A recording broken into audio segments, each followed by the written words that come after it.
So நாயகன் is heavily inspired from Godfather. So அந்த படத்தில் ஹீரோவை ப்ளே பண்ண மேர்லின் பிராண்டோ தென் ஆல்பச்சினோ அப்பா பையனாக ப்ளே பண்ணியிருப்பாங்க. அதில் அப்பா கேரக்டரை மையமாக வச்சு அவரோட பெர்ஸ்பெக்டிவில் கம்மிங் ஆஃப் ஏஜ் ஃபிலிமாக நாயகன் படத்தை மணிரத்னம் டைரக்ட் பண்ணி கமல்ஹாசன் நடித்து எடுத்தாங்க. அப்புறம் கொஞ்ச நாளுக்கு அப்புறம் அந்த பையன் கேரக்டரான ஆல்பச்சினோ கதையை அவரோட பெர்ஸ்பெக்டிவ்ல இருந்து தேவர் மகன் படத்தை கமல் எடுத்திருந்தாரு. ஸோ அந்த நாயகன் படம் தமிழ் சினிமாவை ரொம்ப புரட்டி போட்ட ஒரு திரைப்படம். ஸோ கமலஹாசன், உலகநாயகன் கமலஹாசன், நாசர், நிழல் ரவி, சரண்யா பொன்வண்ணன், ஜனகராஜ் முக்கியமான ரோல் ப்ளே பண்ணியிருப்பாங்க.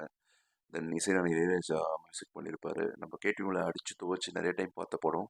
ஸ்டில் ரீ ரிலீஸ் ஆக சொல்ல போய் ஏன் பார்த்தேன் அப்படின்னா கன்ஃபார்ம் போனால் even though director Mani Ratnam's film உலகநாயகன் கமலஹாசன் நடிச்சிருக்காரு.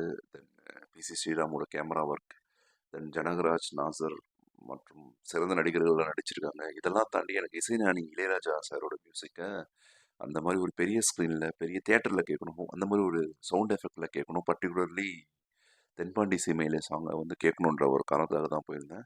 பட் எனக்கு அதோட எக்ஸ்ட்ரா த்ரிட் என்ன அப்படின்னா, எனக்கு அந்த படம் போரே அடிக்கல ஆக்சுவலாக. இனிஷியல் ஃபஸ்ட்டு சீன்லேருந்து லாஸ்ட் சீன் வரைக்கும் இப்போ பார்த்தாலும் ஒரு ஒரு கல்ட் கிளாசிக்காக இருந்துச்சு. எந்த ஒரு படத்துலையுமே ஒரு ஏன்னா ஒரு ஒரு ஒரு விதமான மேக்கிங் அவ்வளோ ஒரு ஸ்ட்ராங்காக இருந்துச்சு. அந்த மேக்கிங் ஏற்ற மாதிரி பர்ஃபார்மன்ஸ் அதையும் ஓவர்டேக் பண்ணியிருந்தது. தென் மியூசிக் சொல்லவே தேவையில்லை ஆக்சுவலாக. நான் சொன்ன சாங்ஸ்லாம் தாண்டி பேக்ரவுண்ட் மியூசிக் வேறு லெவலில் இருந்துச்சு தேட்டரில் பார்க்க சொல்ல.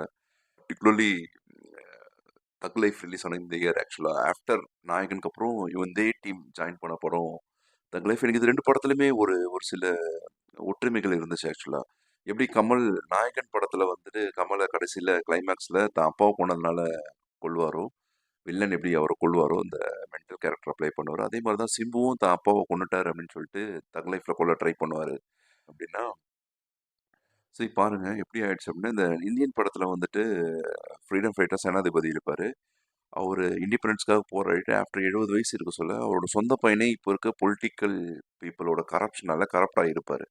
அதே மாதிரி தான் நாயகன் மாதிரி ஒரு கல்ட் கிளாசிக் கொடுத்த கமலஹாசன், மணிரத்னம் இப்போ இருக்க சோஷியல் மீடியானால மார்க்கெட்டிங் அதிகமாக இருந்து படத்தில் இருக்க விஷயங்கள் கம்மியாக இருக்கிற இந்த காலகட்டத்தில் நாயகன் மாதிரி படம் எடுத்தவங்களும் தக் லைஃப் மாதிரி தான் படம் எடுக்க முடியுது ஆக்சுவலாக. அந்த மாதிரி தான் நான் அந்த படத்தை பார்க்குறேன்.